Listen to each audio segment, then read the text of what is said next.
राधे राधे। कहते हैं हम शिव को मानते हैं, हम ब्रह्मा को मानते हैं, हम कृष्ण को मानते हैं, लेकिन हम मानते किसी की नहीं। किसी को मानना और किसी की मानने में बहुत बड़ा अंतर है। जिस दिन हम इस अंतर को समझ जाएंगे उसी दिन हमें भागवत प्राप्ति होगी। तो चलिए हम एक कदम अपनी भगवत प्राप्ति की ओर शुरू करते हैं भगवत गीता के साथ। और इसी के साथ हम भगवत गीता का आज पहला श्लोक पढ़ेंगे। धर्म क्षेत्रे कुरुक्षेत्रे संवेत युद्धोत्सवम मामकाम पांडवा चैव किम कुर्वत संजय। इसमें धृतराष्ट्र संजय से पूछ रहे हैं, हे संजय, धर्म भूमि कुरुक्षेत्र में युद्ध की इच्छा से एकत्र हुए मेरे तथा पांडु के पुत्रों ने क्या किया। तात्पर्य: भगवत गीता एक बहुपठित आस्तिक विज्ञान है जो गीता महात्म्य में सार रूप में दिया हुआ है। इसमें यही उल्लेख है कि मनुष्य को चाहिए कि वे श्री कृष्ण के भक्त की सहायता से संवीक्षण करते हुए भगवत गीता का अध्ययन करें और स्वार्थ प्रेरित व्याख्याओं के बिना उसे समझने का प्रयास करें। अर्जुन ने जिस प्रकार से साक्षात भगवान कृष्ण से गीता सुनी और उसका उपदेश ग्रहण किया, इसी प्रकार की स्पष्ट अनुभूति का उदाहरण भगवत गीता में ही है।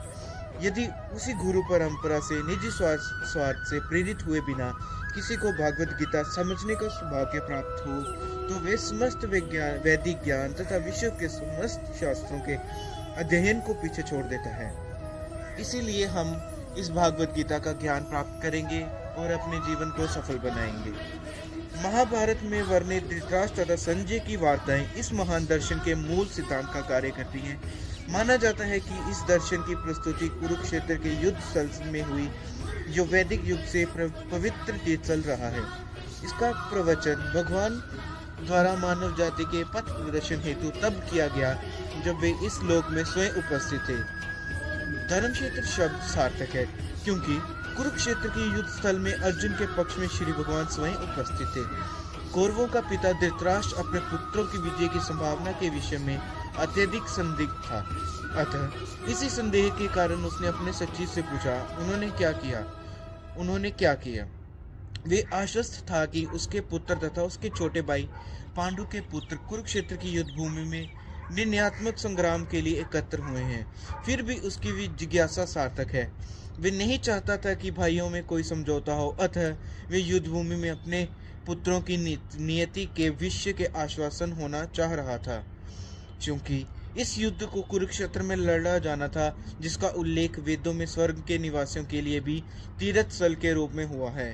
अतः धृतराष्ट्र अत्यंत भयभीत था कि इस पवित्र स्थल का युद्ध के परिणाम पर न जाने कैसा प्रभाव पड़े।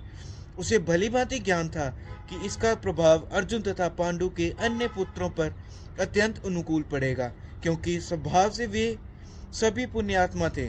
संजय श्री व्यास का शिष्य था, अतः उनकी कृपा से संजय धृतराष्ट्र के कक्ष में बैठे बैठे कुरुक्षेत्र के युद्ध स्थल का दर्शन कर सकता था।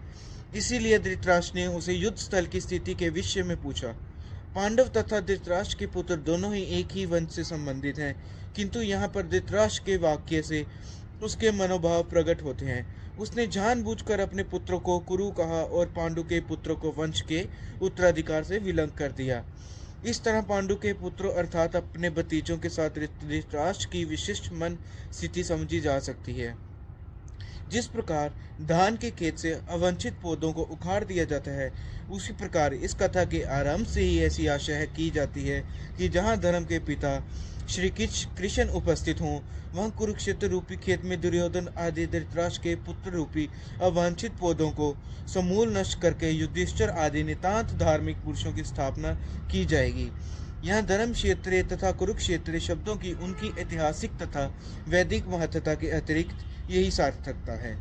आज का ज्ञान इतना ही। जय घोर, जय राधा रमनो विजयते। हरि बोल।